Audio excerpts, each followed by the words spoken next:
तो स्टूडेंट्स, जैसे कि आप देख सकते हैं हमारे स्क्रीन पे कुछ हम डाटा लिखने वाले हैं, principal, rate of interest, time और सिंपल इंटरेस्ट। ये सब हम अभी डाटा लिखने वाले हैं, principal, rate of interest and time, और निकालने वाले हैं यहाँ पे सिंपल इंटरेस्ट, और उसके ऊपर एक टूल अप्लाई करने वाले हैं जो है गोलसीक। तो उसको जाने से पहले डाटा एंट्री कर लेते हैं। प्रिंसिपल मान लीजिए मैं एंट्री करता हूँ 1 लाख, रेट ऑफ इंटरेस्ट में एंटर करता हूँ 7.5%, ये आ गया। उसके बाद टाइम में मान लीजिए 1 साल लेता हूँ। तो सिंपल इंटरेस्ट कैलकुलेशन बहुत आसान है, इक्वल टू दूंगा और तीनों को मल्टीप्लाई कर दूंगा। तीनों का सेल एड्रेस है B2, उसके बाद मल्टीप्लाई किया B3, उसके बाद मल्टीप्लाई किया B4। सिंपल, एंटर दबा दिया और आ गया मेरा ये सिंपल इंटरेस्ट। तो अभी जो है ये सिंपल इंटरेस्ट तो मुझे मिल गया, किस डाटास के ऊपर मिला वो भी मैं देख सकता हूँ यहाँ पे। मगर यहाँ पे और एक चीज़ इम्पोर्टेंट है जो कि मैं कैलकुलेशन करके आपको दिखाना चाहता हूँ कि अगर मान लीजिए ये जो वैल्यू मुझे आया है, यहाँ आया है मेरा 7,500, मैं यहाँ अगर मान लीजिए कोई और वैल्यू देखना चाहता हूँ, जैसे कि 10,000 देखना चाहता हूँ, नहीं तो 15,000 देखना चाहता हूँ सिंपल इंटरेस्ट, तो उस केस में मुझे इन तीनों में से किसी एक को वेरी करना पड़ेगा। आइदर मुझे प्रिंसिपल को, नहीं तो रेट ऑफ इंटरेस्ट को, नहीं तो टाइम को वेरी करना पड़ेगा। अगर किसी एक को वेरी करना पड़ेगा तो कितना वेरी करना पड़ेगा ताकि मुझे ये रिजल्ट मिल पाए। सिंपल इंटरेस्ट की जगह जो 7,500 है वो 10,000 होगा। किस सूरत पे? अगर मैं टाइम को बढ़ाऊंगा तो कितना बढ़ाऊंगा, नहीं तो अगर मैं रेट ऑफ इंटरेस्ट को बढ़ाऊंगा या घटाऊंगा या जो भी करूंगा, कितना करूंगा, या प्रिंसिपल के साथ करूंगा। तो वो चीज़ अगर हमें कैलकुलेट करना हो तो सबसे बढ़िया टूल है यहाँ पे गोलसीक। तो गोलसीक को करने के लिए सबसे पहले क्या करना होगा मैं आपको बताता हूँ। सबसे पहले आपको ये डाटा सेट को सिलेक्ट करना होगा, उसके बाद टूल्स में जाएंगे और यहाँ है गोलसीक। गोलसीक में सबसे पहले फॉर्मूला सेल वो सेल होता है जहाँ पे एक्चुअली हमने फॉर्मूला डाला है, जहाँ की सिंपल इंटरेस्ट का फॉर्मूला यहाँ हमने डाला है $B, $5। उसके बाद टारगेट वैल्यू, जैसे मैं आपको अभी बता रहा था, मैं मान लीजिए देखना चाहता हूँ 15,000 इंटरेस्ट, डबल कर दिया। तो कौन सा सेल को चेंज करूँ ताकि वो मैं देख पाऊँ। वेरिएबल सेल का मतलब है क्या मैं टाइम को चेंज करना चाहता हूँ तो टाइम का वैल्यू डाल दूंगा $B, $4, और वो 15,000 को अचीव करना चाहता हूँ तो टाइम कितना चेंज हो ताकि वो अचीव हो। नहीं तो मैं वही चीज़ रेट ऑफ इंटरेस्ट को वेरी करना चाहता हूँ ताकि वो कुछ वेरी हो जाए और मुझे आ जाए टारगेट वैल्यू 15,000, तो मैं $B, $3 दूंगा जो उसका सेल एड्रेस है।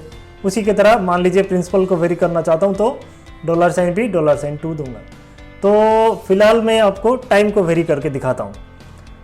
टाइम के लिए $B, $4 डाला, फिर ओके दबा दिया। यहाँ देख सकते हैं रिजल्ट आ गया 2। और क्या हम इस वैल्यू को इंसर्ट करना चाहते हैं वेरिएबल सेल में? अगर चाहते हैं तो येस, अगर नहीं मैं कुछ और वैल्यू के साथ ट्राई करना चाहता हूँ तो कर सकता हूँ। अगर इंसर्ट करना है तो येस दबाऊँगा। देखिए यहाँ पे 2 आ गया और यहाँ 15,000 आ गया। तो जो टारगेट वैल्यू था हमारा 15,000 वो भी आ गया, और कौन सा वैल्यू चेंज होके आया ना, टाइम को डबल कर दिया। जैसे 7,500 था अभी 15,000 हो गया, तो टाइम भी डबल हो गया उस हिसाब से। तो आपने देखा कितना आसानी से इसने एडजस्ट कर लिया। आप इसी चीज़ को आप दूसरे डाटा के साथ ट्राई कर सकते हैं, जो मैं अपने वीडियो के एंड में डिस्क्रिप्शन में एक डाटा शीट दिया हूँ, उसी के ऊपर आप ट्राई कीजिए और अचीव कीजिए अपना गोलसीक। तो इसी के बाद अभी हम देखेंगे हमारा मैक्रोस के ऊपर जो वीडियो इसके आगे आने वाला है।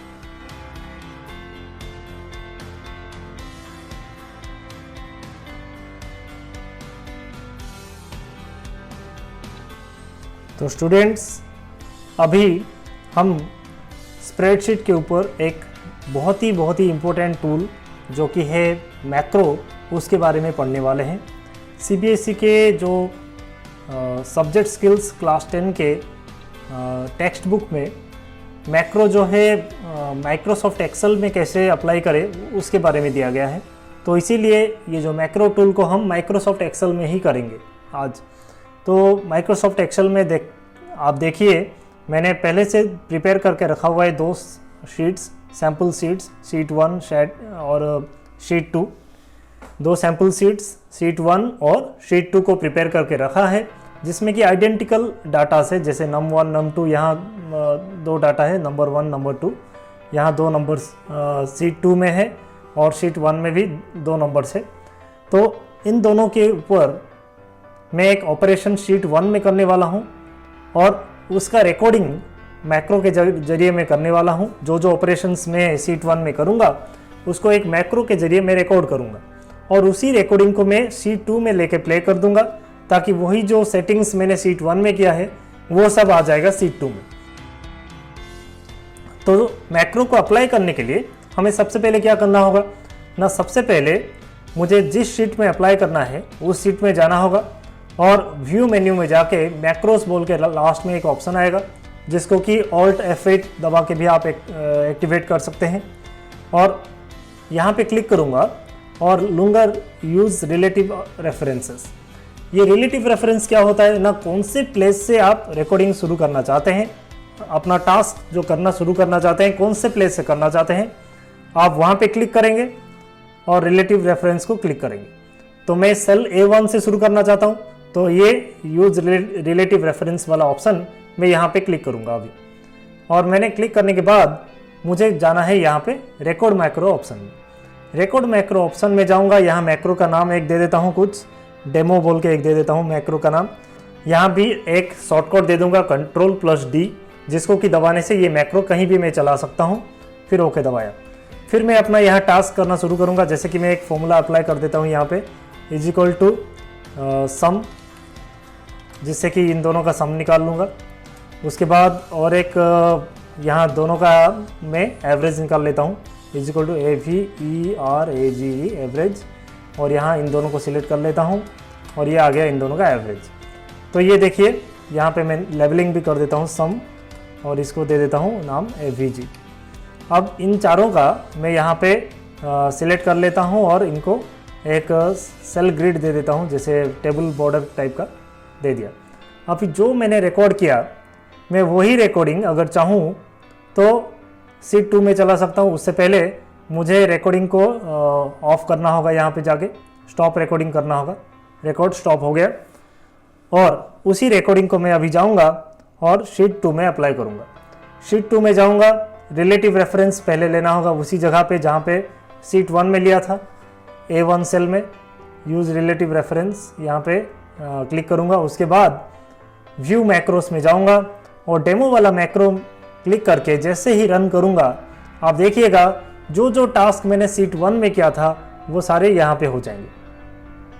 अभी मैं रन बटन दबाता हूँ और देखा आपने, मैंने वहाँ पे बॉर्डर्स दिया था और नाम लिखा था सम एवरेज, और यहाँ पे सम और एवरेज कैलकुलेट किया था।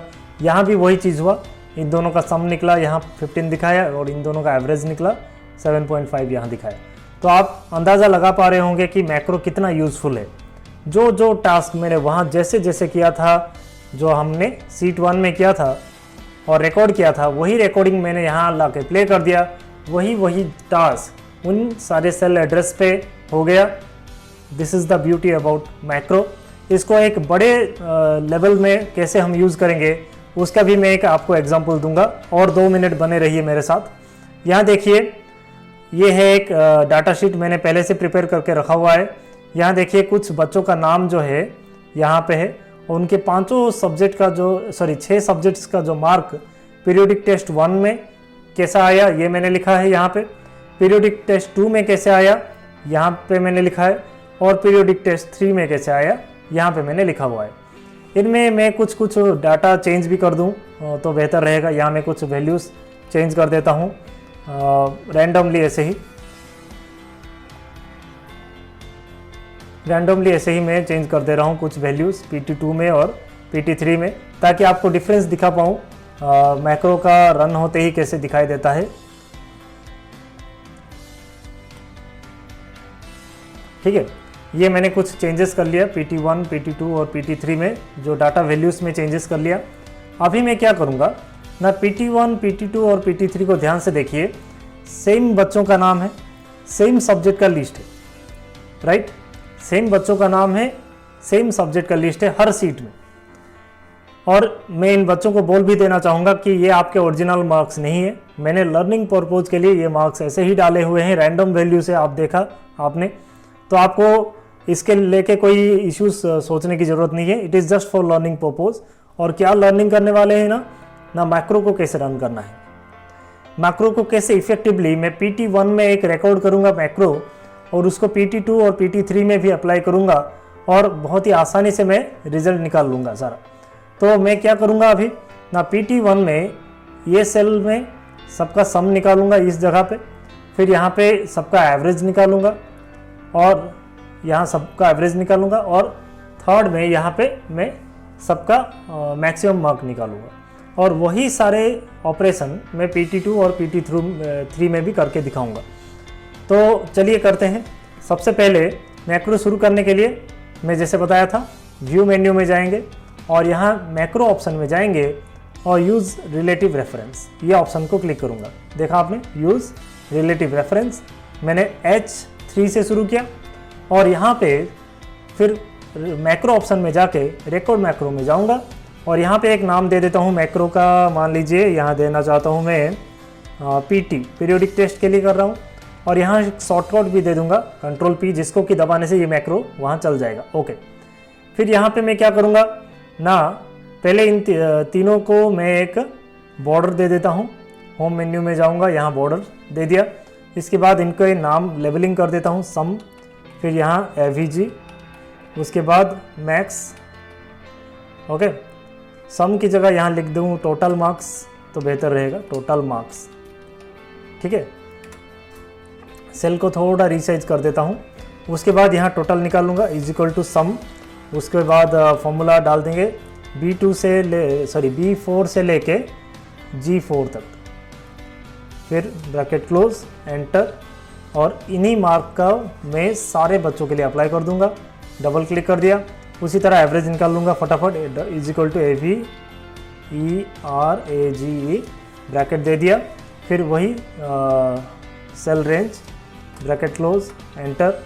उसके बाद इसको भी सारे सेल्स के लिए अप्लाई कर दिया। फिर मैक्स के लिए is equal to max, bracket start, B4 से लेके G4 तक सिलेक्ट कर लिया, फिर ब्रैकेट क्लोज, एंटर, और यहाँ पे भी वही चीज़ किया, फटाफट मैंने कर लिया। फिर सबको मैं सेंटर अलाइन कर लूँगा यहाँ पे सिलेक्ट करके। इतना सारा टास्क मैंने कर लिया। इनको थोड़ा बोल्ड कर देता हूँ, थोड़ा सुंदर दिखाई देंगे। ओके, अभी मैं क्या करूँगा, यहाँ रिकॉर्डिंग को ऑफ करूँगा जाके। सबसे पहले देखिए मैंने अपना टास्क जो है कर लिया, फिर मैक्रो में जाऊँगा, रिकॉर्डिंग को स्टॉप कर दूँगा। अभी स्टॉप हो गया रिकॉर्डिंग। अभी पीरियोडिक टेस्ट 1 में जो मैंने कैलकुलेशंस किया वही मैं जाऊँगा पीरियोडिक टेस्ट 2 में प्ले करूँगा। यहाँ रिलेटिव रेफरेंस वही जगह पे लेना है, इसी जगह पे रिलेटिव रेफरेंस लेना है। उसके बाद जो आपका व्यू मैक्रो ऑप्शन में जाऊँगा, यहाँ देखिए PT वाले मैक्रो को चूज़ करूँगा और रन कर दूँगा, और देखिए फटाफट सारे ऑपरेशंस हूबहू जहाँ उस PT1 में हुआ था जैसा ऑपरेशंस, यहाँ भी बिल्कुल वैसे का वैसा ऑपरेशन सारा हो गया। अलग डाटा है फिर भी सही कैलकुलेशन है, आप पॉज करके चेक कर सकते हैं, कैलकुलेशंस बिल्कुल सही होगा। वही चीज़ मैं PT3 में अप्लाई करूँगा। यहाँ जाऊँगा, मैं शॉर्टकट्स अप्लाई करके आपको दिखाता हूँ। मैं यहाँ पे कीबोर्ड निकालता हूँ, ऑन स्क्रीन कीबोर्ड निकाल के आपको दिखाता हूँ। मैंने शॉर्टकट क्या दिया था यहाँ पे मैंने शॉर्टकट दिया था, आपको याद कीजिए, Ctrl+P। देखिए Ctrl+P दबाया और वही टास्क हो गया, देखिए आपके सामने। तो शॉर्टकट से भी मैक्रो को एक्टिवेट किया जा सकता है, नहीं तो यहाँ व्यू मेन्यू में जाके मैक्रोस में व्यू मैक्रोस और यहाँ पे मैक्रो चूज़ कीजिए, रन कीजिए, ये भी आप कर सकते हैं। तो दोनों तरीके से आप मैक्रो को एक्टिवेट करके एक जगह पे रन करवा सकते हैं। ये है विशेषता मैक्रो की। This is the beauty of A macro, जो कि आपकी की स्ट्रोक्स, जो एक्शंस आप परफॉर्म करते हैं, the key strokes, the things you right, the formulas you apply, the formattings you do, everything is recorded by a macro, and that can be easily applied anywhere in the sheet, in any other sheet, and the same task can be repeated over and again. बार बार उन्हीं actions को हम repeat कर सकते हैं। तो ये रहा macro. आशा करता हूँ आपको अच्छे से समझ में आ गया होगा। और मैं आपको जाते जाते बता देना चाहूँगा ना, वीडियो डिस्क्रिप्शन में एक मैंने वर्कशीट आपके लिए रखा हुआ है, उस वर्कशीट को आप कीजिए, प्रैक्टिस कीजिए। इन्हीं तरह का एक डाटा शीट मैं दिया हूँ वहाँ पे, उसको आप डाउनलोड करके प्रैक्टिस कीजिए और ऑनलाइन क्विज भी जो है उसको भी दीजिए। तो आज के वीडियो में इतना ही, और आगे वाले वीडियो में हम और भी चीज़ें देखेंगे जो आगे आपके सिलेबस में है। तो तब तक के लिए धन्यवाद और thanks for watching my videos. Bye bye.